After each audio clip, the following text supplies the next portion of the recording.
तो यह त्रैतवाद का सिद्धांत महर्षि स्वामी दयानंद सरस्वती ने हमारे मध्य ला करके हमें बताया बहुत कि सुंदर भैया, बहुत ईश्वर, सुंदर। जीव और प्रकृति ये 3 अनादि सत्ताएं हैं। मैं आज विशेष रूप से इसी चर्चा को करने के लिए हमारे मध्य उपस्थित हैं आचार्य विमलेश बंसल जी, जो कि सुविख्यात वेद विदुषी, लेखिका, कवयित्री, समाज सेविका और इन सब से ऊपर एक आदर्श गृहिणी है। मैं कहूँगा कि जो अपना रोल बहुत बखूबी गृहस्थ का भी निभा रही हैं और साथ में बहुत ही स्वाध्यायशीला और वेद वेदांग इत्यादि पर बहुत सुंदर उनका अधिकार है। आज हमारे मध्य उपस्थित हैं, हमारा बहुत सौभाग्य है। मैंने उनसे अनुरोध किया और उन्होंने हमें समय दिया, तो मैं उनका ज्वाइन करने के लिए बहुत बहुत हृदय से धन्यवाद और स्वागत करना चाहता हूँ। उनका ज्वाइन करने के लिए बहुत स्वागत और धन्यवाद। और आज का विषय, जैसा कि मैंने आपको संकेत किया कि वैदिक त्रैतवाद आज का हमारा विषय है, और वैदिक त्रैतवाद इस विषय पर मेरी प्रार्थना है आचार्य विमलेश बंसल जी से कि वे कृपया अपना वक्तव्य हमें दें, अपना उद्बोधन दें और हमारा मार्गदर्शन करें। आदरणीय आचार्य विमलेश बंसल जी। बहुत सुंदर भजन जी, बहुत सुंदर, बहुत सुंदर। धन्यवाद। ओ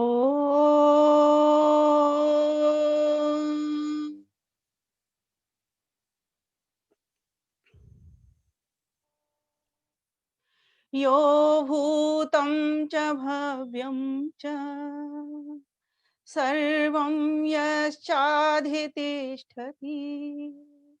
स्वर्यस्य च केवलम् तस्मै ज्येष्ठाय ब्रह्मणे नमः। तस्मै ज्येष्ठाय ब्रह्मणे नमः। ॐ नमस्ते अस्तु आयते नमो अस्तु परायते नमस्ते प्राणतिष्ठत आसीनायोत ते नमो आसीनायोत ते नमः। परमपिता परमेश्वर की असीम अनुकंपा से आर्य समाज फरीदाबाद के साप्ताहिक सत्संग में कार्यक्रम के संयोजक मेरे प्रिय भाई श्री जितेंद्र तायल जी बहुत ही सुंदर संचालन भी कर रहे हैं और अभी बहुत ही सुंदर उन्होंने भजन गाया। सचमुच अब मुझे लग रहा है कि मैं इन्हीं की बहन हूँ और इनको हार्दिक नमन करती हूँ मैं, क्योंकि सचमुच कार्यक्रम का आयोजन करना ये अपने आप में बहुत बड़ी बात होती है। हम लोग वक्ता हैं, आप लोग श्रोता हैं, हम बोलते हैं, आप सुनते हैं, कभी हम भी श्रोता होते हैं, आप भी वक्ता होते हैं और इस प्रकार से ये परस्पर हमारा व्यवहार चलता रहता है। सभी भाई बहन जो मुझसे जुड़े हैं, चाहे फेसबुक के माध्यम से, चाहे जूम के माध्यम से, सभी को बड़े छोटे न्यारे प्यारे सभी भाइयों को, बहनों को, आचार्यों को, विद्वानों को, श्रोताओं को, सभी को मैं हार्दिक नमन वंदन करती हूँ। आज का हमारा विषय है, जैसा कि भाई ने बताया और सचित्र बताया, जैसे परमात्मा ऋषियों को सचित्र ज्ञान कराता है ना, उस प्रकार से चित्र सहित अभी मैं देख रही हूँ स्क्रीन पर चल रहा है। 2 पक्षी बैठे हुए हैं, वृक्ष बना हुआ है और उस पर 2 पक्षी किस भाव से बैठे हुए हैं। बड़ा ही सुंदर इन्होंने प्रेजेंटेशन दिया है। एक बार इनके लिए तालियां हो जाए। मैं सोच रही थी मैं भी पुस्तक दिखा करके और दर्शकों को बता दूं कि किस प्रकार से हम 2 जीव रहते हैं। तो आइए मेरे साथ इसको बोल लेते हैं, वाचन कर लेते हैं। द्वा सुपर्णा सयुजा सखाया समानं वृक्षं परिशश्वजाते तयोरन्यः पीपलं स्वादुवति अनश्नन् अन्यो अभिचाकशीति अनश्नन् अन्यो अभिचाकशीति।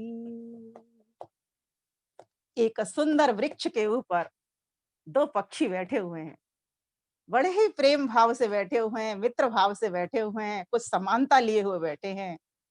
अब तो हम समानता की ही बात करेंगे, क्योंकि उससे संबंध जोड़ना है ना परमेश्वर से, तो समानता के साथ में बैठे हुए हैं, मित्र भाव से बैठे हुए हैं। लेकिन दोनों में कैसा संबंध है? दोनों में समवाय संबंध नहीं है। दोनों में कैसा संबंध है? दोनों में नित्यता का संबंध है। दोनों अजर हैं, दोनों अमर हैं, दोनों अनादि हैं, लेकिन साथ-साथ प्रकृति भी है। ये 3 तत्व हमेशा रहते हैं। तीनों ही अनादि हैं, तीनों ही अजर हैं और तीनों ही अमर हैं। और 3 से ही ये सारी सृष्टि बनी हुई है। अद्वैत वाले कहते हैं, अद्वैतवाद को जो मानने वाले हैं, वो लोग कहते हैं कि यह सारा संसार किससे बना है? प्रकृति से बना है, अपने आप ही बन गया। प्रकृति से स्वयं बन गया। द्वैतवाद वाले कहते हैं कि जड़ और चेतन 2 सत्ताएँ होती हैं, उन दोनों से ये बन जाता है। अब चेतन 2 हैं, अब दोनों में से किसको लें? ईश्वर को लें या जीव को लें? तो अगर ईश्वर और प्रकृति को लेते हैं हम, जड़ प्रकृति को लेते हैं और ईश्वर चेतन को लेते हैं, तो फिर किसके लिए ये प्रकृति से सृष्टि बनाई परमेश्वर ने? इसका प्रयोजन क्या रहा? कौन इसको भोगेगा? और अगर हम जीवात्मा को लेते हैं, ईश्वर को छोड़ देते हैं, तो इस जड़ प्रकृति से बनाएगा कौन? जड़ तो ये है, ये अपने आप कुछ नहीं कर सकता। जड़ तो मेरा शरीर है, ये कुछ भी नहीं कर सकता। कैसे होगा? इसीलिए महर्षि दयानंद सरस्वती ने ये सोचा कि लोग भ्रमित हो रहे हैं। कोई अद्वैतवाद में फँसा है, कोई द्वैतवाद में फँसा हुआ है। जाएँ तो आखिर जाएँ कहाँ? वेद की शरण में चले जाओ। क्योंकि वेद ने कह दिया और वेद ही सर्वप्रथम आदि सृष्टि का ज्ञान है। परमेश्वर जब सृष्टि रचाता है, जीवों को नए चोले में डालता है, अर्थात जीवों को शरीर उड़ाता है, ये शरीर रूपी ये जड़ शरीर उड़ा देता है वो, तब जाकर के उनको ज्ञान भी साथ-साथ दे देता है। इस ज्ञान को लो और ज्ञान के द्वारा इस सृष्टि का उपभोग करो। कैसे उपभोग करो? संरक्षण संवर्धन करते हुए उपभोग करो और साथ-साथ इससे अपवर्ग की प्राप्ति करो, अर्थात मुझसे भी मिलो। क्योंकि इस अनाद प्रवाह जगत में हम सब आपस में बिछुड़ जाते हैं जीवात्मा। इस प्रकृति से जुड़ करके इसके बंधन में पड़ जाते हैं। मोक्ष तो बहुत ही कोई विरली आत्माएँ होती हैं, जो परमेश्वर तक पहुँच पाती हैं। क्योंकि प्रकृति का स्वरूप ही ऐसा है। कोई करे तो करे क्या? ये बाँधने वाली भी है और छुड़ाने वाली भी है, ध्यान देना। ये साधन कोई बुरे नहीं होते, साधन सभी की सभी अच्छे होते हैं। आपको उनका उपयोग करना आना चाहिए। संसार में आए हैं, शरीर का उपयोग करना है, शरीर को स्वस्थ रखना है, मजबूत बनाना है, क्योंकि मेरी तो ये गाड़ी है, इस गाड़ी में मैं बैठा हुआ हूँ। इसलिए महर्षि दयानंद सरस्वती ने समझा उस त्रैतवाद को, तो उन्होंने त्रैतवाद का ज्ञान हमारे समक्ष रख दिया कि बिना 3 के कोई भी काम पूरा जगत नहीं बन सकता। तो जगत को बनाने के लिए कर्ता भी चाहिए और जिसके लिए बनाया जा रहा है, वह भी होना आवश्यक है, जीवात्माएँ भी होनी आवश्यक है और जिस मटेरियल से, जिस साधन से संसार बनना है, वो साधन भी होना ज़रूरी है। तो साध्य भी ज़रूरी है, साधन भी ज़रूरी है और साधक भी ज़रूरी है। जैसे अभी ये आँख है, इस आँख से क्या करते हैं हम ये? आँख से देखते हैं, लेकिन ये देखने वाला इसके भीतर होना चाहिए ना, तब तो देखेंगे। तो मैं आत्मा इस आँख से देख रहा हूँ। लेकिन इस आँख का निर्माता भी तो होना चाहिए, जो आँख को बना रहा है। तो इसका निर्माता है, मैं निर्माता तो नहीं, आप निर्माता तो नहीं, तो निर्माता इस आँख को बनाने वाला है। इसी प्रकार से कान देख लो, ये छोटी-छोटी चीज़ों से हमें समझना है। अगर अच्छा चलिए आप रसोई में चले जाओ, तो वहाँ समझ लीजिए, भोजन है, भोजन किसके लिए बन रहा है? जो कोई खाने वाला है उसके लिए बन रहा है। और भोजन बना कौन रहा है? खिलाने वालों के लिए बना रहा है। तो 3 चीज़ों का होना बहुत ही आवश्यक है और 3 चीज़ों में से 2 चेतन का होना भी आवश्यक है, क्योंकि उपभोग वही कर सकता है जो चेतन हो। लेकिन समस्या कहाँ आ जाती है? समस्या ये आ जाती है कि उसके पास आनंद नहीं है, इसीलिए वो आनंद की खोज में भटक रहा है। उसको प्राप्त करना आया ही नहीं है। जिस दिन उसको प्राप्त करना आ जाता है, परमेश्वर से वो जुड़ जाता है। अब आप ये कहोगे वो तो परमेश्वर से जुड़ा ही हुआ रहता है। बिल्कुल ठीक बात है, जुड़ा हुआ रहता है। लेकिन विवेक तो नहीं होता उसको, विद्या तो उसके पास नहीं है। क्योंकि अविद्या में जाकर के वो फँस जाता है और विद्यावान होकर के वो इस संसार से निकल जाता है। तो 3 सत्ताओं का होना बहुत ही आवश्यक। प्रकृति का अगर हम समझना चाहेंगे, तो इस प्रकार से समझ सकते हैं प्रकृति का स्वभाव क्या है। योग दर्शन ने कहा है, प्रकाश क्रिया स्थितिशीलम भूतेन्द्रियात्मकम भोग अपवर्त भोग अपवर्ग अर्थम दृश्यम। दृश्य कहते हैं प्रकृति। ये प्रकृति कैसी है? इसमें प्रकाश भी है, ये सूरज चांद सितारों का प्रकाश देख रहे हो। और कैसी है? क्रिया, इसमें क्रिया भी हो रही है, एक बीज होता है, अंकुर फूटता है और अंकुर बड़ा होकर के पौधा बनता है, पौधा बड़ा होकर के वृक्ष होता है, वृक्ष में से डालियां निकलती हैं, शाखाएं निकलती हैं। ऐसा ही ये प्रकृति का पूरा वृक्ष, ये पूरा संसार है, परमेश्वर ने बनाया। प्रकृति रूपी वृक्ष के ऊपर दो पक्षी बैठे हुए हैं। अब दो पक्षी कौन है? एक जीवात्मा, मैं हूं, आप हैं, ठीक है, और एक परमात्मा। दो पक्षी बैठे हुए हैं और किस भाव से बैठे हुए हैं? मित्र भाव से बैठे हुए हैं। उनमें समानता है क्योंकि दोनों ही पक्षी चेतन है, दोनों ही पक्षी चेतन है और दोनों ही पक्षी निराकार हैं, ठीक है। तो दोनों ही पक्षी, लेकिन दोनों, परमेश्वर तो जान रहा है, लेकिन जो जीवात्मा है वो उसको नहीं पहचान पा रहा। वो क्या करता है, अगर उसे भूख लगती है तो खाना खाना शुरू कर देता है, और अगर उसे रस खाने में ज्यादा आने लग जाता है तो वहीं चिपका रह जाता है, फिर वो परमेश्वर को भूला रह जाता है। परमेश्वर क्या कर रहा है, साक्षी होकर के उस सारे संसार को देख रहा है और जीवों को भी देख रहा है, लेकिन सिर्फ देख नहीं रहा। अभिचाकसीति, अभिशब्द लगने से उसका गौरव बढ़ जाता है, अर्थात वह दृष्टा तो है लेकिन अध्यक्ष दृष्टा है, क्योंकि सिर्फ देख ही रहा होता, जैसे मैं आपको देख रही हूँ तो कोई तो बात बनती नहीं। वो काम भी तो करता है, वो अधिकारी भी तो है हमारा, हमको अपने नियंत्रण में भी तो वो रख रहा है। माना कि जीवात्मा स्वतंत्र है अपने कर्म करने में, वो कुछ भी कर सकता है, लेकिन उसके भी तो कुछ नियम है, उसके कर्म फलों में तो हम परतंत्र हैं, उसके नियम बंधनों में तो बंधे हैं, तभी तो जाकर के हम अपना काम ठीक प्रकार से कर पाते हैं। तो परमेश्वर जो अध्यक्ष है वह हम सब जीवों को देख रहा है, क्या करते हुए देख रहा है? भोग भोगते हुए देख रहा है ना। और क्या करते हुए देख रहा है वो? और हमें उपासना करते हुए भी देख रहा है। जो जीवात्मा, जो भक्तजन, जो मानव, जो उसके अमृत पुत्र उसकी उपासना कर रहे हैं उसको भी देख रहा है, और भोग भोगते हुए भी देख रहा है, सुखी दुखी होते हुए भी वो देख रहा है, और सारे संसार को बना भी रहा है, चला भी रहा है, और सबको ज्ञान भी दे रहा है, सर्वों सबके कर्मों का फल भी वो दे रहा है, ठीक है, और सबको सब में समेट भी वो लेता है, संगार भी वो कर देता है। ये बड़े-बड़े काम 5 मुख्य कर देता है, और जब कोई गलत काम करता है तो वो भीतर से प्रेरणा भी कर देता है। ये सारे काम वो कर रहा है, क्यों? क्योंकि वह अध्यक्ष है, वो सिर्फ दृष्टा नहीं है, अभिचाकसीति, वो इस हम सबका वो अध्यक्ष है, वो अधिकारी है, वह स्वामी है, हम सेवक हैं। ये उससे हमारा संबंध है। वो गुरु है, हम शिष्य हैं, है ना? वो राजा है, हम उसकी प्रजा हैं। वो पिता है, हम उसके पुत्र हैं। ये उससे हमारा संबंध है। ये उससे हमारा साधर्म्य भी मिलता है। कुछ गुण उसके हमसे मिलते हैं जो समानता है, लेकिन कुछ वैधर्म भी हमसे उसका हो जाता है। उसकी बात हम आगे कर लेंगे।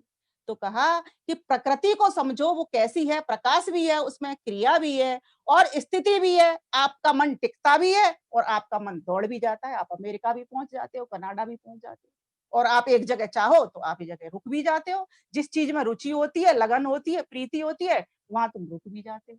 तो इस प्रकार से ये प्रकाश, क्रिया, स्थिति, ये तीनों काम ये प्रकृति के भीतर हो रहे हैं, आप देख रहे हो। ध्यान देना, गति उसमें हो तो रही है, लेकिन गति दाता कोई और है, यही समझना है बस। यही हम सब भूल जाते हैं, हमारे विद्वान भी, हमारे आचार्य भी इस भ्रम में पड़ जाते हैं, क्योंकि हम इस कदर परमात्मा और जीवात्मा आपस में और प्रकृति मिले हुए हैं। जैसे कि मैं कहा करती हूँ कि दो अलग अलग वृक्ष हों, उनकी लताएं अगर फैलती हैं तो वो लिपट लिपट करके उनके फूल पत्ती ऐसे मिल जाते हैं कि पता नहीं चलता ये किस वृक्ष के फूल है, किस वृक्ष की ये पत्ती है, इस प्रकार से मिल जाते हैं। फिर उनको कैसे पता लगाते हैं? वापस धीरे धीरे करके आते हैं, ध्यान से ऐसे ऐसे उंगली लगाते लगाते लगाते लगाते, तो पता लगता है कि दोनों की सत्ताएं बिल्कुल अलग है और तीनों की सत्ताएं बिल्कुल अलग है। तो इस प्रकार से ईश्वर, जीव और प्रकृति तीनों बिल्कुल अलग अलग रहते हुए भी एक साथ जुड़े हुए बने रहते हैं। जीवात्मा कैसा है? जीवात्मा अल्पज्य है। प्रकृति कैसी है? अज्य है, अर्थात ज्ञान से रहित। लेकिन परमात्मा न तो अल्पज्य है न अज्य है, चेतन होने से वो सर्वज्ञ भी है। परमात्मा सर्वज्ञ भी है, और परमात्मा सर्वज्ञ भी है तो निर्विकार भी है, उसमें कोई विकार पैदा होता नहीं। निर्लिप्त भी है, वो कभी किसी से लिप्त होता नहीं। लेकिन जीवात्मा के साथ ऐसा नहीं। जीवात्मा तो फिर बंधन में भी आता है और मोक्ष भी आता है। इसीलिए जीवात्मा नित्य मुक्त नहीं है, परमात्मा नित्य मुक्त है, नित्य बुद्ध है, नित्य शुद्ध है। परमात्मा के साथ ये तीनों बातें घटित होती हैं। लेकिन जीवात्मा कैसा है? जीवात्मा नित्य मुक्त नहीं है, नित्य शुद्ध तो है, लेकिन इस संसार में आकर के फिर क्या करता है वो? फिर वापस लिप्त हो जाता है, लिप्त होकर के फिर भटक जाता है। जैसे ही उसको ज्ञान आता है, प्रकाश आता है, वैसे ही फिर वो अपने पिता जिससे बिछुड़ गया है, उससे मिलना शुरू कर देता है। तो कर्ता अलग है और क्रिया अलग जगह पे हो रही है और उपभोग करने वाला और। तो ये तीनों की सत्ताएं हैं, इनमें समानता है, तीनों सत्तावान पदार्थ हैं। ये हमेशा हमको ध्यान में रखना चाहिए। तीनों। और जीवात्मा का स्वभाव कैसा बताया? जीवात्मा के गुण धर्म क्या बताए? तो इच्छा, जीवात्मा की कैसे पहचानोगे आप? उसमें इच्छा होती है, इच्छा द्वेष होता है उसमें, प्रयत्न करता है वो किसी भी काम को करने के लिए, पाने के लिए प्रयत्न करता है, जैसे हम आनंद को पाने के लिए, सुख को पाने के लिए प्रयत्न करते हैं। इच्छा होती है तभी तो पता लगती है। और इच्छा, द्वेष, प्रयत्न, राग, द्वेष ये सब कुछ होता है, ज्ञान भी वो करता है। तो इस प्रकार से जीवात्मा का स्वभाव भी उससे अलग हो जाता है। और योग दर्शन ने तो कहा है उसको, दृष्टा दृश्य मात्र शुद्धो अपि प्रत्यय अनुपश्य। लेकिन भूल वो कहां कर जाता है? अपने आप को बुद्धि के अनुरूप देखना शुरू कर देता है। वो भूल जाता है, वो सोचता है कि मैंने खाना खाया, जबकि आत्मा में तो खाना जाता नहीं। खाना कहाँ जाता है? शरीर में। दांत चबते हैं, आंत उसको मसलती है, मशीन चलाती है, मलेंद्रिय से मल निकल जाता है, मूत्र इंद्रिय से मूत्र निकल जाता है। इस प्रकार से इसका शरीर का सिस्टम चलता है। ये शरीर विज्ञान है पूरा। तो ये जब तक हम इस त्रैतवाद को नहीं जानेंगे, तब तक हमें कुछ हासिल होने वाला नहीं है, ज्ञान सीधा सीधा समझ में आने वाला नहीं।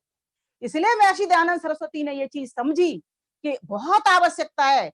न तो द्वैतवाद से काम चलेगा। वैसे भी आप देखोगे एक स्टूल है, उसके 3 पाए होते हैं, 3 पाए होते हैं तो स्टूल टिक जाता है।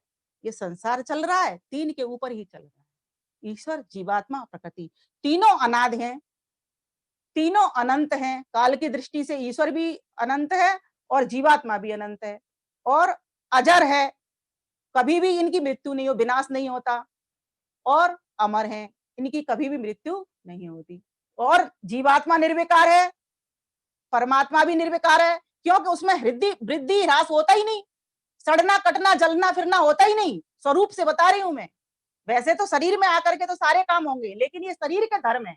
शरीर कटेगा, जलेगा, सड़ेगा, मरेगा, सब काम इसके होंगे, इसको चोट भी लगेगी, सब कुछ इसका होगा। अब यहाँ विवेकी जो व्यक्ति होता है वो क्या करता है? इस शरीर से अपने आप को अलग करके रखता है और अपने आप को परमात्मा में प्रतिष्ठित करके रखता है। बस कि ये जो धर्म है, सुख आ रहा है, दुख आ रहा है, ये सब आएगा ही आएगा। जैसे मैंने कर्म किए और जैसे मैं कर्म कर रहा हूं, उसका फल भोगूंगा तो भोगूंगा ही। जैसे ही ये ज्ञान हो जाता है मैं त्रैतवाद का, कि ये सारा संसार हमें किस लिए मिला है? ये भोग भोगने के लिए मिला है और अपवर्ग करने के लिए भी मिला है। अभी लोगों ने क्या समझ लिया है कि सिर्फ भोग भोगने के लिए इस संसार में आए। नहीं, ये प्रकृति बहुत अच्छी है, इसको लोग बुरे कहते हैं, ये बहुत अच्छी है, मैं कहती हूँ इसको धन्यवाद दो। और वो धन्यवाद उस पर जाता नहीं है, लेकिन अपने आप ही समझ आ जाती है इस बात की, क्योंकि वो तो जड़ है, वो क्या समझेगी। लेकिन अपने अंदर से ये समझ में बात आ जाती है कि अगर प्रकृति पे परमेश्वर ये विकृति संसार नहीं बनाता तो मैं तो बेहोश पड़ा रहता, मैं तो कुछ कर नहीं पाता। तो क्या ये तो मुझे अपवर्ग तक पहुंचाने वाली है, इस अपवर्ग को भी समझ लो। अवर्ग नहीं, जहां पर पाप पुण्य नहीं, सकाम कर्म नहीं, अर्थात फ प फ फल की कामना नहीं, प फ ब बंधन नहीं, भ भय नहीं। समझ रहे हो ना? अपवर्ग में क्या होता है? फिर अ प फ ब भ म मृत्यु नहीं, अमृत आनंद ही आनंद है। तो जहां अपवर्ग भी ये कराने वाली है, वहां भोगों को भी भुगाने वाली है। और भोगों को भुगा रही है, जैसे कर्म करें उसका फल भोग करके तो हम ऋणों से उन्मुक्त होते हैं। तो बहुत ही आवश्यक है। तो प्रकृति तो इतना बढ़िया साधन दिया है, ये शरीर हमारा बुरा है या अच्छा है? ये बहुत अच्छा है। इसको 2 दृष्टि से देख सकते हैं हम। अगर इससे आपको संपर्क तोड़ना है, तब तो आप ये सोचिए कि ये सड़ा है, गंदा है, ठीक है? और अगर आप इससे संपर्क साध रहे हो और ये सोच रहे हो कि मैं इसलिए आया हूँ इस शरीर के भीतर कि मैं अपने पिता से मिल जाऊँगा, इसलिए मैं इस शरीर के भीतर आया हूँ, इसीलिए इस शरीर को मुझे सुरक्षित रखना है, सुदृढ़ बनाना है, बलवान बनाना है ना? और परमेश्वर तक पहुँचना है। क्योंकि कोई भी गाड़ी अगर वो फिट है, कोई भी कार ले लीजिए या कोई भी चीज़ ले लीजिए, वो गंतव्य पर तभी पहुँचा सकती है, जब वो अच्छी है, मजबूत गाड़ी है। अगर किसी ने एक्सीडेंट कर दिया तब भी उसका कोई खतरा नहीं है। तो सोचो, ऐसी मजबूत गाड़ी महर्षि दयानंद सरस्वती की अपनी भी थी। उनका शरीर ऐसा ही सुडौल था और वो आत्म प्रतिष्ठ भी हुए, परमात्म प्रतिष्ठ भी हुए। तो इस प्रकार से शरीर का भी कोई वो मत करिए आप। ये गंदा इसलिए कह दिया जाता है इसको कि लोग इसी में फँसे पड़े हैं, इसी को सजाने में लगे पड़े हैं। भूल गए हैं कि मैं भीतर कौन हूँ? मैं कौन हूँ? ये मैं शरीर नहीं हूँ। कोई व्यक्ति अगर चारपाई के ऊपर बैठ जाए, है ना? और ये कह दे मैं चारपाई हूँ, तुम लोग हँसोगे। चारपाई हूँ, कोई कह दे ना, लेकिन अब यहाँ पर हमसे भूल होती रहती है, यही भूल होती है। क्योंकि हम प्रत्यय अनुपस्या बुद्धि के हिसाब से इसको देखते रहते हैं। मैं धनी हूँ, मैं गरीब हूँ। अरे मैं तो कुछ भी नहीं हूँ, मैं मेरी तो अलग एक सत्ता है। मैं धनी, अमीर, गरीब नहीं होता। कभी मैं धनी हो जाता हूँ किसी शरीर में जाकर के, किसी घर में जाकर के मैं अमीर हो जाता हूँ। और इस संसार में, इस शरीर में ही कितनी बार मैं धनी और गरीब हुआ हूँ और अमीर हुआ हूँ। कितनी बार मेरे साथ ऐसा हुआ है। तो कहने का भाव यहाँ पर ये है कि इन 3 सत्ताओं को जानो, इन तीनों के बगैर ये संसार की रचना नहीं हो सकती। और जीवात्मा जो बेहोश पड़ा था वो होश में आकर के और इन कामों को नहीं कर सकता और अपने पिता से नहीं मिल सकता। इसीलिए ये जो वृक्ष है प्रकृति रूपी, ये बहुत ही सुंदर वृक्ष है। इसकी अलग-अलग शाखाएँ, बहुत सारी शाखाएँ इस ब्रह्मांड की। इन सभी शाखाओं के ऊपर हम सभी जीवात्मा बैठे हुए हैं। और कैसे बैठे हुए हैं? परमात्मा के साथ मित्र भाव से बैठे हुए हैं। जैसे एक मित्र मित्र के साथ रहता है ना, कहते हैं भोग भी भोगो, लेकिन एक टाइम वो भोजन, पानी, दुकान सब करता है एक मित्र, संसार की बात बता रही हूँ, लेकिन फिर भी थोड़ी देर के लिए अपने मित्र के पास ज़रूर जाता है। महर्षि दयानंद सरस्वती ने हमसे कहा कि तुम 1 घंटे सुबह और 1 घंटे शाम को डेली मेरे पास ईश्वर के पास बैठा करो। ये मित्र से मिलने की बात है, इसीलिए सखायो, हमें उस सखा के पास बैठना है, उस मित्र के पास बैठना है, इस संसार को समझते हुए। क्योंकि संसार में आनंद नहीं है, क्षणिक आनंद है। सुख भी मिलेगा, दुःख भी मिलेगा। एक वस्त्र बाजार से खरीद करके लाते हैं, सुख मिलता है। जैसे ही उसका रंग फीका पड़ जाता है, फट जाता है, दुःख की प्राप्ति हो जाती है। सुख के साथ दुःख और दुःख के साथ दिन के साथ रात, धूप के साथ छाँव, समशीतोष्ण दुःख। इस संसार के भीतर कैसे रहना है? शीत हो चाहे उष्ण हो, सम रहना है। और जिसकी ये समान स्थिति करनी आ गई, वही व्यक्ति फिर ईश्वर को भी प्राप्त कर लेता है। हमें क्या करना है? इस प्रकृति से परमात्मा की ओर बढ़ना है। इस साधन से साध्य की ओर बढ़ना है। और कैसे बढ़ना है? साधक बन करके। कैसे बढ़ना है? साधक बन करके बढ़ना है। मैंने कई सारी रचनाएँ लिखी हैं। भाई ने मेरा टाइटल इतना बड़ा डाल दिया है, उसमें कवित्री, अगर मैं आपको कविता भी साथ-साथ ना सुनाऊँ, तो आप शायद नहीं समझ पाएँगे। तो कविता के माध्यम से समझेंगे तो आपको और भी ज़्यादा रुचि लगेगी। व्याख्यान तो मैं और भी इसका बहुत लंबा ले जा सकती हूँ, क्योंकि अभी मुझे संबंध भी सुनाने हैं। समानता, असमानता, साधर्म, वैधर्म सब कुछ इसमें सुनाना है। लेकिन कविता के साथ अगर मैं सुनाऊँगी तो आपको आनंद और भी अधिक आएगा। तो आइए पहले प्रकृति का सुना देती हूँ आज आपको, कि प्रकृति का कैसा गुण धर्म है और उसके बाद जीवात्मा फिर परमात्मा। समय मेरा पूरा रखना जिससे सभी इसका लाभ ले सकें। आइए देखिए, श्वेताश्वतर उपनिषद ने भी प्रकृति का एक बहुत ही, जीवात्मा, प्रकृति और परमात्मा का बहुत ही सुंदर वर्णन किया है। हम अभी सत्यार्थ प्रकाश पाठशाला में पाठ पढ़ा रहे हैं इसका, और वहां पर भी ये दोनों प्रकरण चल रहे हैं। तो हमारे विद्यार्थी भी इसमें कार्यक्रम में जुड़े हुए हैं, उनको भी इससे लाभ मिलेगा, वो भी इसको समझ सकते हैं। अजामेका लोहित शुक्ल कृष्णां बहवी प्रजा सृजमानां स्वरूपा अजो ये को जुषमाणो अनुशेते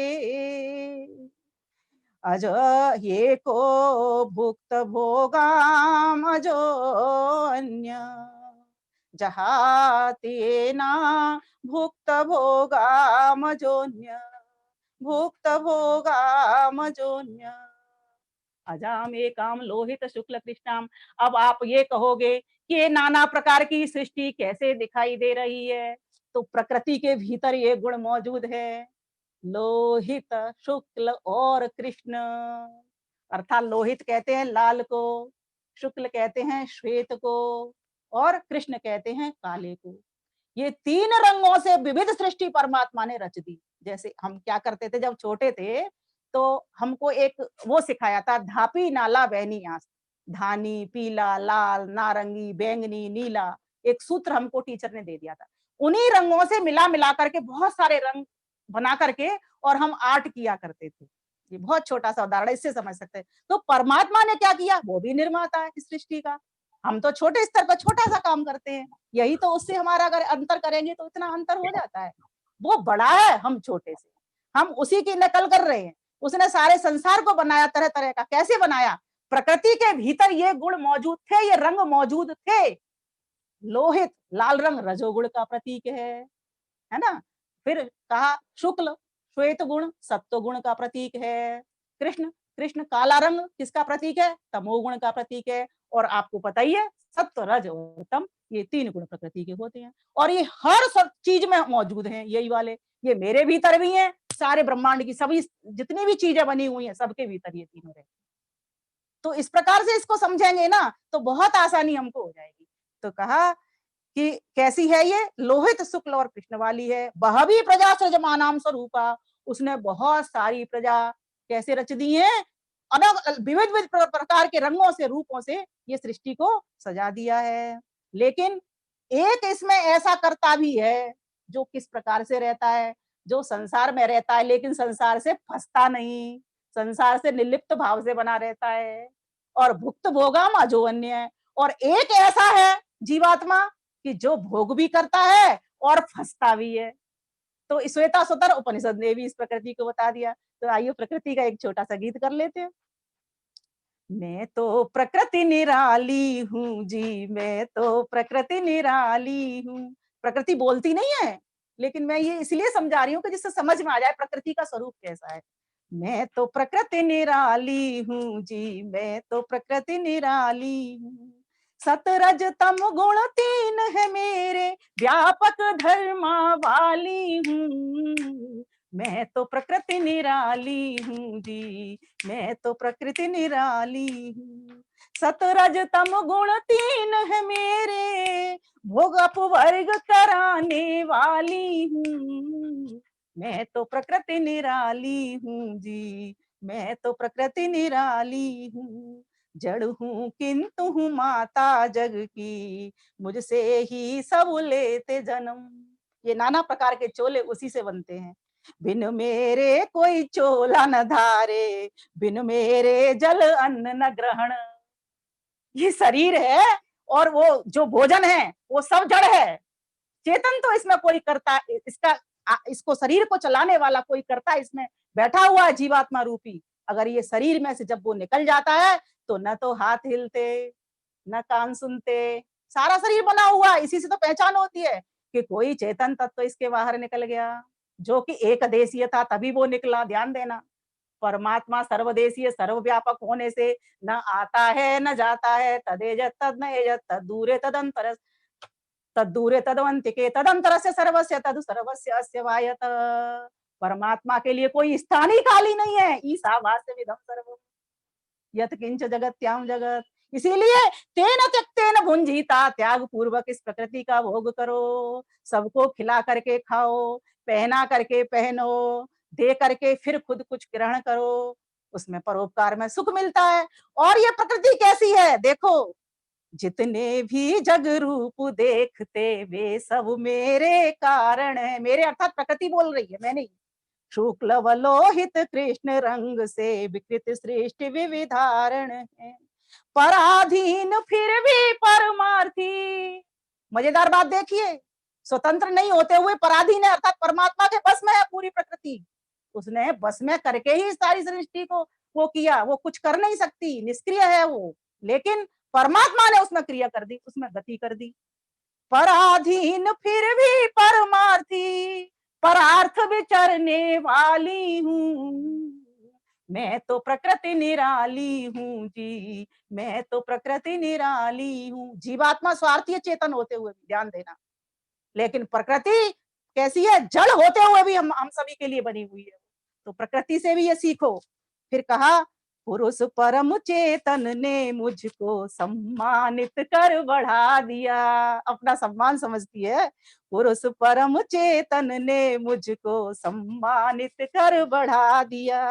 अन्यथा मैं जड़ क्या कर सकती, सृष्टि बना मुझे खड़ा किया। अन्यथा मैं जड़ क्या कर सकती, सृष्टि बना मुझे खड़ा किया। साधन हूं नहीं साध्य समझना, साधन हूं नहीं साध्य समझना, साध्य मिलाने वाली हूँ। मैं तो प्रकृति निराली हूँ जी, मैं तो प्रकृति निराली हूँ।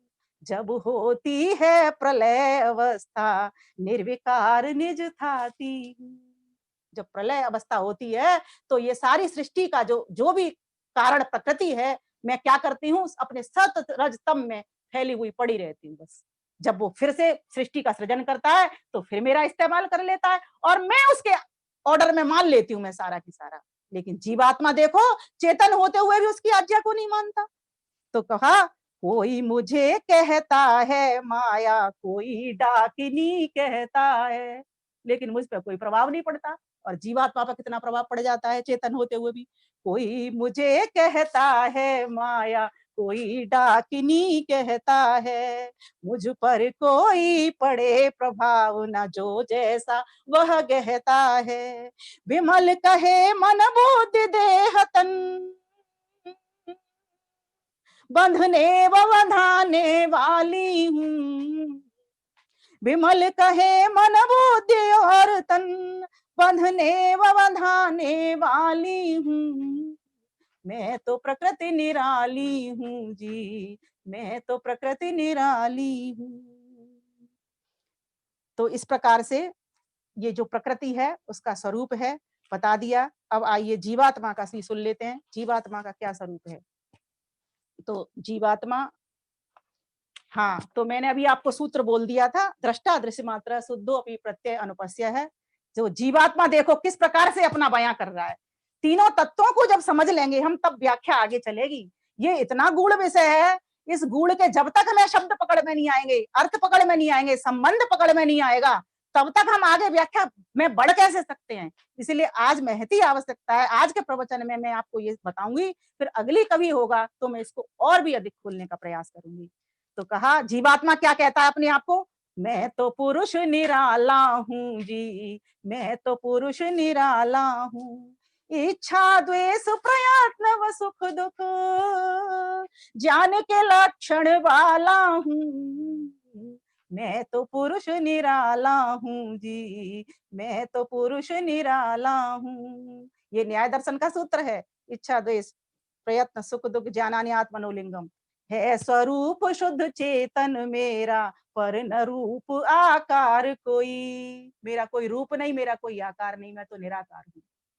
भोग और अपवर्ग के हेतु आवागमन धरूं लोई। इस शरीर में किस लिए आया हूं मैं, इस संसार में परमात्मा ने किस लिए भेजा है मुझे, भोग और अपवर्ग के लिए भेजा।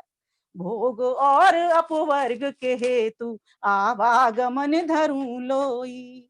अशरीर आत्मा लिंग, अशरीर आत्मा लिंग ना जीजा हूं ना साला हूं।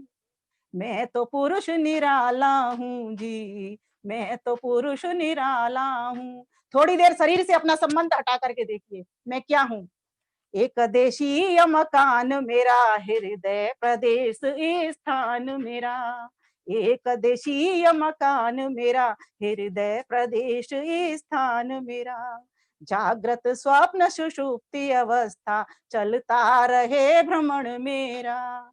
जागृत स्वप्न सुषुप्ति अवस्था चलता रहे भ्रमण मेरा। हूँ अल्प निर्बुद्धि नहीं पुर, हूँ अल्प निर्बुद्ध नहीं पर बुद्धि का चलाने वाला हूँ। मैं तो पुरुष निराला हूँ जी, मैं तो पुरुष निराला हूँ। मैं बुद्धि को चलाता हूँ, ध्यान दीजिएगा, मैं मन को चलाता हूँ। मन मेरा अधिकारी नहीं है, मन मेरा सेवक है। ऐसे करके उसको बस में रखिए मन को। जैसे परमात्मा प्रकृति को बस में रखता है ना, ऐसे मन को बस में करके रखिए, बुद्धि को बस में रखिए। नहीं हाथ हूँ नहीं पैर हूँ, नहीं कहते हैं ना मेरा हाथ, कोई नहीं कहता मैं हाथ हूँ, यही तो बोलता मेरा हाथ, मेरा पैर, मेरा शरीर, यही तो बोलते हैं हम, ये तो नहीं कहते मैं हाथ हूँ, मैं पैर हूँ। नहीं हाथ हूँ, नहीं पैर हूँ, धरता हूँ अवयवी शरीर, अजब नित्य निर्वयव अनादि, संचालक हूँ अनित्य शरीर, सतचित अणु स्वतंत्र सत्तामम। परमेश्वर सत चित और आनंद है, और जीवात्मा में दो गुण, सत है चित है लेकिन आनंद से रहित है। कभी वो प्रकृति से सुख लेना चाहता है जिसमें अधूरा सुख मिलता है, कभी वो परमात्मा के पास जाता है जिसमें पूरा सुख मिल जाता है। सतचित अणु स्वतंत्र सत्तामम, फल भोक्ता देखा भाला हूँ, मैं तो पुरुष निराला हूँ जी, मैं तो पुरुष निराला हूँ, निराकार अपरिणामी में कभी रूप न बदलता हूँ। प्रकृति में परिवर्तन होता है, ये अवस्था शरीर की होती है, बचपन, जवानी, बुढ़ापा, लेकिन आत्मा का कोई बचपन नहीं होता, कोई जवानी नहीं होती, कोई बुढ़ापा नहीं होता। इसीलिए तो परमात्मा को जीवात्मा दोनों ही युवा हैं। मैं युवा हूँ, मैं किस लिए बुढ़ा हूँ, मैं अमृत हूँ, मैं किस लिए मरूं। ये भाव को उठाइए, मैं तो अमृत पुत्र हूँ, वो अमृत है, मैं उसका अमृत पुत्र हूँ। निराकार अपरिणामी में कभी रूप न बदलता हूँ, क्रतु जीव भोक्ता धरता वन, अनंत कर्म में ढलता हूँ। परम पुरुष उस परम पिता का अजर अमर प्रिय लाला हूँ, मैं तो पुरुष निराला हूँ जी, मैं तो पुरुष निराला हूँ। लेकिन एक गड़बड़ हो जाती है, कभी अविद्यारत हो बंधन, कभी विवेकी हो मोक्ष की सैर, उभया धर्म निभाने वाला, कभी प्रीति कभी करता वैर, उभया धर्म निभाने वाला, कभी प्रीति कभी करता वैर, शांत प्रशांत विमल हो निर्मल, लक्ष्य को पाने वाला हूँ, मैं तो पुरुष निराला हूँ जी, मैं तो पुरुष निराला हूँ। क्या क्या गुण मुझ में होते, पहचान मेरी कैसे होती। आइए दर्शनों की ओर ले चलती हूँ आपको। इच्छा द्वेष प्रयत्न व सुख दुख, ज्ञान ये 6 बातें होती, जड़ तत्वों में नहीं ये गुण है, जड़ चेतन में, जड़ तत्वों में नहीं ये गुण हो, चेतन में ही मत वाला हूँ, मैं तो पुरुष निराला हूँ जी, मैं तो पुरुष निराला हूँ। अब वैशेषिक दर्शन की ओर आ जाइए। वैशेषिक दर्शन में 14 बातें आती हैं। वैशेषिक में 14 बातें जो बतलाई वो भी सुनिए। सुन रहे हो ना। प्राण अपान निवेश उनमिस, जीवन मन गति इंद्रिय चुनिए, अंतर विकार व सुख दुख इच्छा, द्वेष प्रयत्न का करने वाला हूँ, मैं तो पुरुष निराला हूँ जी, मैं तो पुरुष निराला हूँ, मैं तो पुरुष निराला हूँ जी, मैं तो पुरुष निराला हूँ।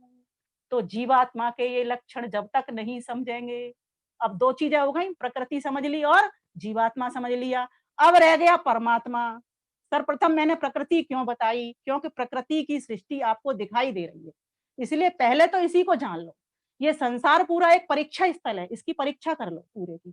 देखो इसमें क्या हो रहा है, इसमें वृद्धि हो रही है, इसमें ह्रास हो रहा है, लोगों को जाते हुए देख रहे हैं, लोगों को आते हुए देख रहे हैं, लोगों के रोज रूप बदल रहे हैं, लोगों के रोज रंग बदल रहे हैं। लोगों के क्या, अपने ऊपर देखिए, मैं आज से 7 वर्ष पहले कैसी थी, कैसा था, और उससे भी 7 वर्ष पहले मैं कैसा था, कैसी थी, और उससे भी 7 वर्ष पहले मैं कैसा था, कैसी थी। अपने फोटो उठा करके देखिए। ये अवस्थान्तर किसका हो रहा है? ये प्रकृति से बने हुए शरीर का हो, इस विकृति का हो रहा है, इस सृष्टि का हो रहा है। और परिवर्तन नहीं हो रहा है तो कहां नहीं हो रहा है? मुझ में नहीं हो रहा। मैं आत्मा हूं, उस परमेश्वर का परम प्रिय पुत्र मेरे भीतर नहीं हो रहा। पर एक बात ध्यान रखना, उस परमात्मा का पुत्र तो मैं हूं, लेकिन इस भांति से उसको समझना कि जैसे स्वामी का सेवक होता है, सेवक अलग घर से आता है और स्वामी अलग घर से आता है। अर्थात स्वामी अलग घर का है, सेवक अलग घर का है। दोनों की सत्ता बिल्कुल अलग है। पिता-पुत्र मानते के साथ ही तुम लोग चक्कर में पड़ जाओगे कि पिता-पुत्र तो इस प्रकार से उनका खून का संबंध है। ऐसा संबंध परमात्मा के साथ नहीं है, मैंने पहले ही कहा था। समवाय संबंध नहीं है, जैसे कपड़े में जो धागा होता है, धागे से कपड़ा बनता है, तो उनका संबंध होता है, ऐसा नहीं है। परमेश्वर की सत्ता अलग है, जीवात्मा की सत्ता अलग है। और जीवात्मा सूक्ष्मतर है और परमात्मा सूक्ष्मतम है और प्रकृति सूक्ष्म है। तो सभी तीनों की तीनों एक साथ रह रहे हैं, लेकिन परमात्मा उन दोनों के भीतर भी अपनी सूक्ष्मता से, अति सूक्ष्मता से रह रहा है।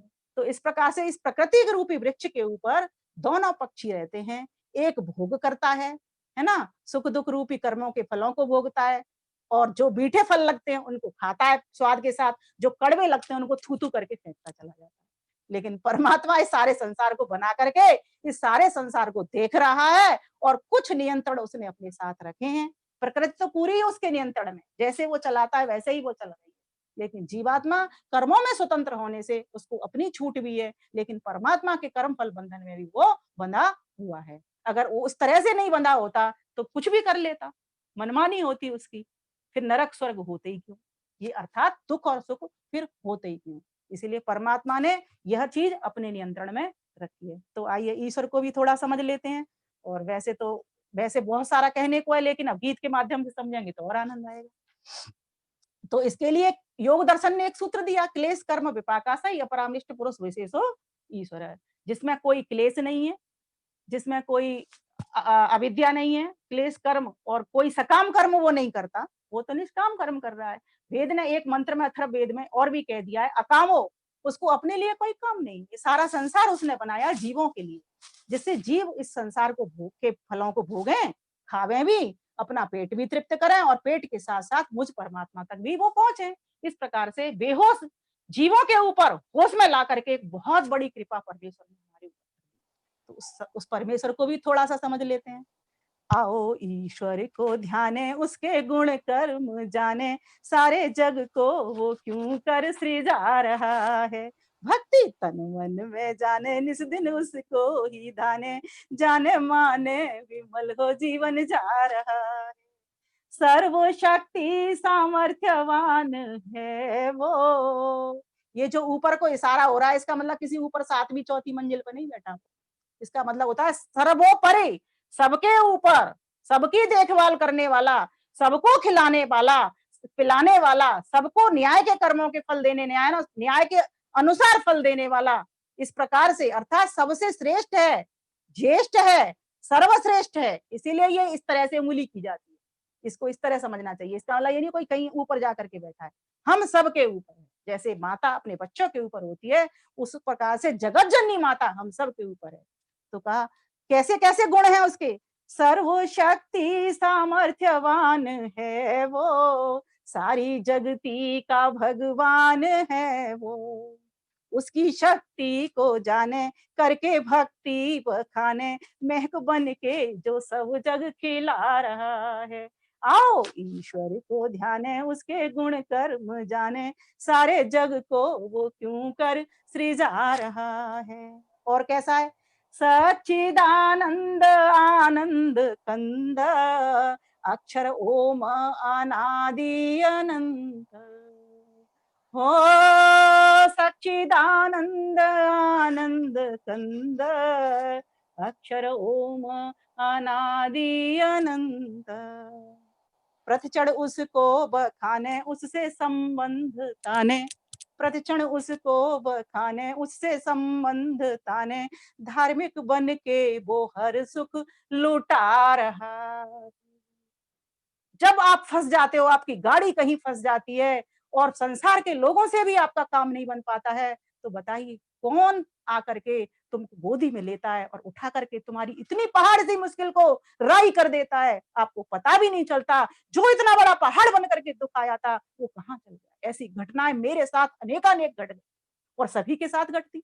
मैं कोई अनोखी नहीं, सभी के साथ घट रही हैं और सभी देख भी रहे हैं कि आखिर में अंत में कौन खड़ा कर देता है। जो आदमी बिल्कुल गिर रहा था, उसको अपने हाथों में गोद में लेकर के भी उठाता है। ऐसी उसके साथ श्रद्धा, ऐसी उसकी भक्ति, ऐसा उससे संबंध। ये तभी हो सकता है जब हमको त्रैतवाद की समझ हो कि वो कौन है, कोई संसार का बनाने वाला है।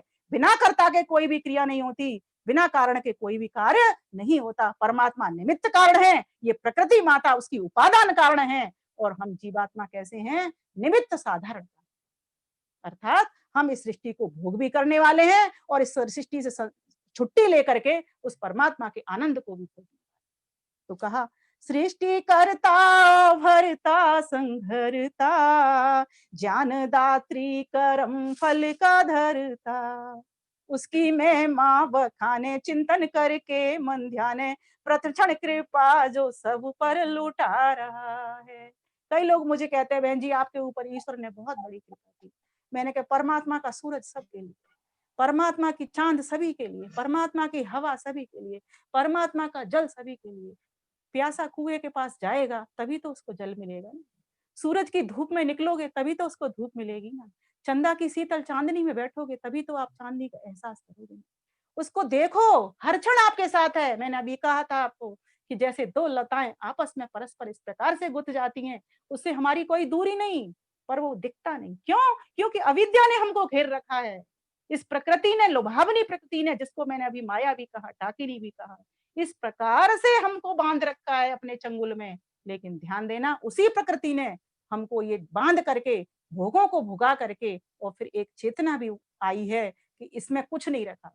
थोड़ी देर सुख मिलता है, थोड़ी देर के बाद में फिर दुख शुरू हो जाता है। एक सुख जो पूर्ण सुख स्वरूप है, कौन? केवलम तस्मै ज्येष्ठाय ब्रह्मणस्य नमः। उस परम पिता परमेश्वर को नमन। सृष्टि करता भरता संघरता, ज्ञान दात्री करम फल का धरता, सुख प्रदात्री पवित्रम अनुपम, सर्वदा सत्य सुंदर स्वरूपम। जीवन उससे ही ताने, उसको अपना ही माने, उसके बिन तो ये जीवन भर मारा। तीन शून्य हैं, उनका कोई वजूद नहीं, बिना एक आगे लगे। तो एक आगे लगेगा तो 10 भी बनेंगे, 100 भी बनेंगे, 1000 भी बनेंगे। 3 शून्य है, अगर एक नहीं तो बेकार है। अगर आप इस संसार में हो, संसार का उपभोग कर रहे हो, तो वो एक से जुड़ करके करिए। क्यों? क्योंकि जो बोलने की शक्ति है, जो विचारने की शक्ति है, जो कुछ करने की शक्ति है, उस परमात्मा की दी है। ये बुद्धि उसी की दी हुई है। ये हाथ पैर इंद्रियां, पूरा शरीर उसी का ही बनाया हुआ है। हम करता नहीं, हम तो भोगता है, भोग करने के लिए आए हैं। और इस भोग करते करते इसको समझकर संसार को, कि संसार में कुछ नहीं रखा, सारा कुछ उस संसार पति के पास है। संसार में बस साधन की तरह से इसका उपभोग करना है, इसका साध्य की तरफ से नहीं। साध्य तो केवल एक परमात्मा ही है, और वह एक ही है, कोई दो नहीं। ना द्वितीयो, ना तृतीयो, ना चतुर्थो, ना पंचमो, ना षष्ठो, ना अष्टमो, ना नवमो। ये वेद ने कह दिया, आप सभी जानते हो कि किस प्रकार से परमात्मा की कोई 1 2 3 4 परमात्मा नहीं होते, परमात्मा एक ही है, ये सभी जानते हैं। तो परमात्मा जो एक है और एक ही सारे संसार को कर रहा है, और एक है इसीलिए वो सारे संसार में भी है व्यापकत्व से। अगर 2 3 होते तो हमारी तरह हो जाते ना, एकदेशी हो जाते। वो तो सर्वदेशी है, सर्वव्यापक है। तो कहा, कैसा है वो? क्लेश कर्म विपाक आशई सा, सभी जीवों से भिन्न ईश्वर वह। साथ साथ रह रहा है लेकिन बिल्कुल भिन्न है। जीवात्मा अल्पज्य है, परमात्मा सर्वज्ञ है। जीवात्मा सर्वव्यापक है ना? परमात्मा सर्वव्यापक है, जीवात्मा एकदेशीय है ना? और परमात्मा अति सूक्ष्म है, और जीवात्मा उससे थोड़ा सा बड़ा है, अर्थात उसमें भी परमात्मा पड़ा हुआ है। तो इस प्रकार से समझो उसको। कुछ समानताएं भी हैं, कुछ साधर्म भी है, कुछ वैधर्म भी है। तो हमें क्या करना है पकड़ने के लिए? दोनों बातों को समझना होगा। साधर्म भी समझना पड़ेगा, वैधर्म भी समझना पड़ेगा। इस प्रकृति को भी समझना पड़ेगा कि प्रकृति से हमारा कितना रिश्ता है। जन्म जन्मांतर का रिश्ता है, मानती हूं मैं, लेकिन इस प्रकृति में आनंद तो पूरा मुझे नहीं मिल रहा, ये भी समझना पड़ेगा। और मुझे आनंद कहाँ मिलता है? उस परमपिता आनंद स्वरूप परमेश्वर में मिलता है। तो कैसा है वो? क्लेश कर्म विपाक आशई सा, सभी जीवों से भिन्न ईश्वर वह। उसकी सत्ता को जाने, उसके हित को पहचाने, भोग अपवर्ग देने जग सृजा रहा है। आओ ईश्वर को जाने, उसके गुण कर्म ध्याने, सारे जग को वो क्यों कर सृजा रहा है। भक्ति तन मन में साने, निस दिन उसको ही ध्याने, जाने माने विमल हो जीवन जा रहा, विमल हो जीवन जा रहा है।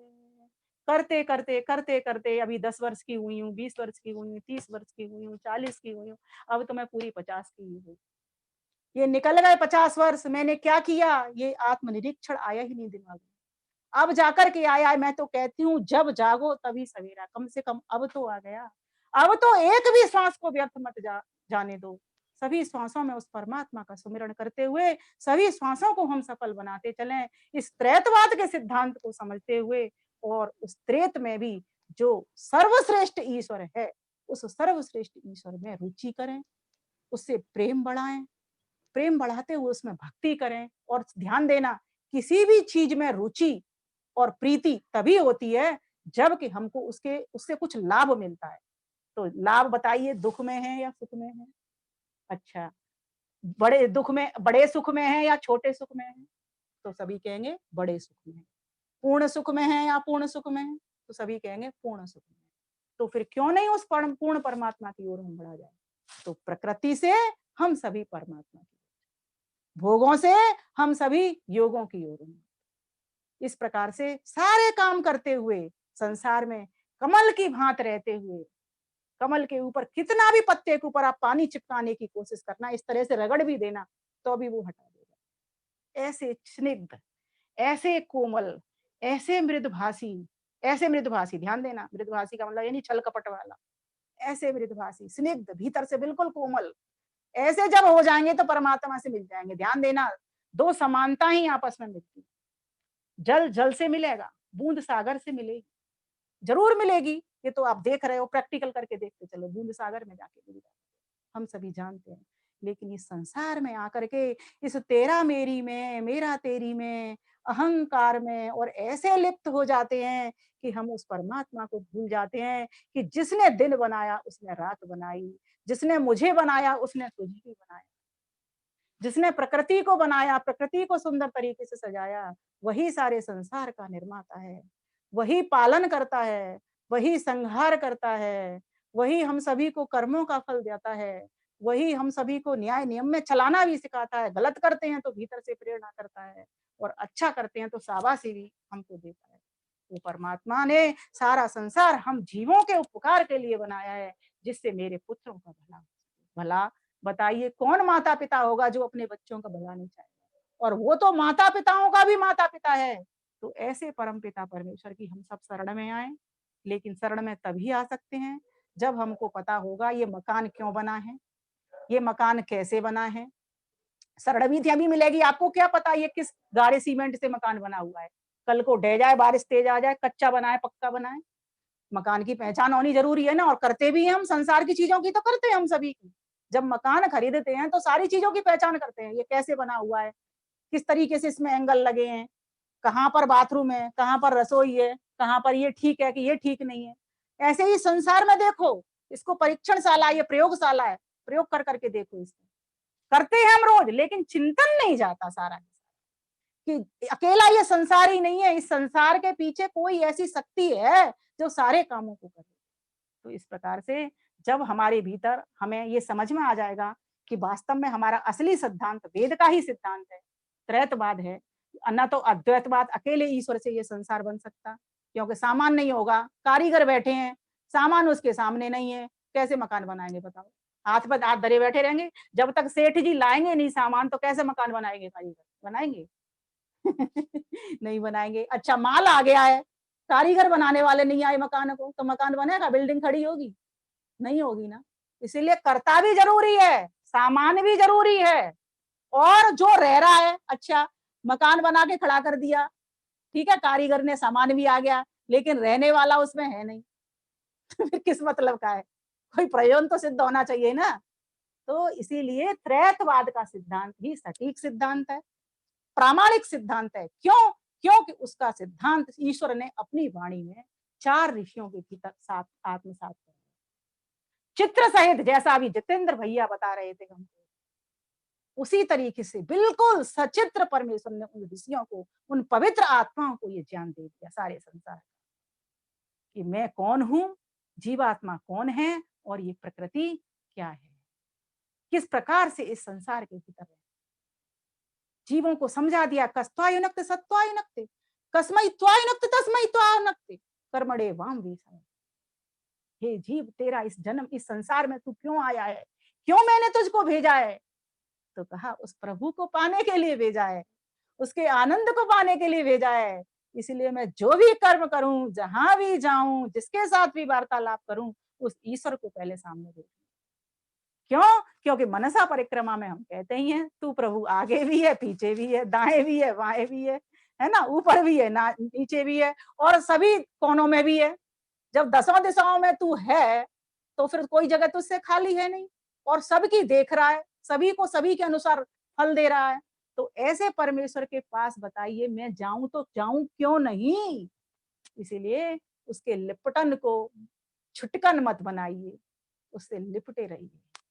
इन भेदों में विभेदों में मत पड़िए, इन द्वैत में अद्वैतवाद में मत पड़िए, वेद की ओर आइए, त्रैतवाद को समझिए और उस परम पिता परमेश्वर को बार बार धन्यवाद करिए, बार बार धन्यवाद कीजिए।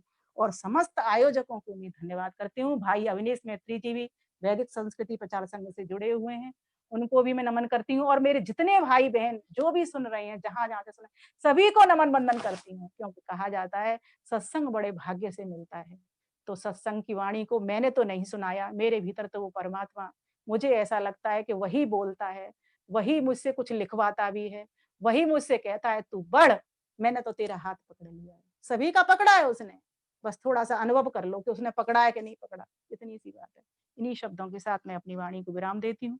मुझे बोलते वक़्त होश नहीं होता कि मैं क्या कहाँ हूँ, कितने बज गए हैं, मुझे लग रहा है समय पर्याप्त हो चुका होगा। धन्यवाद आपका बहुत-बहुत, और सभी को नमन वंदन पुनः मैं करती हूँ। धन्यवाद। ये इस प्रकार के आयोजन होते रहने चाहिए और हम सभी को भी कुछ प्रसाद रूप में मिल जाना चाहिए।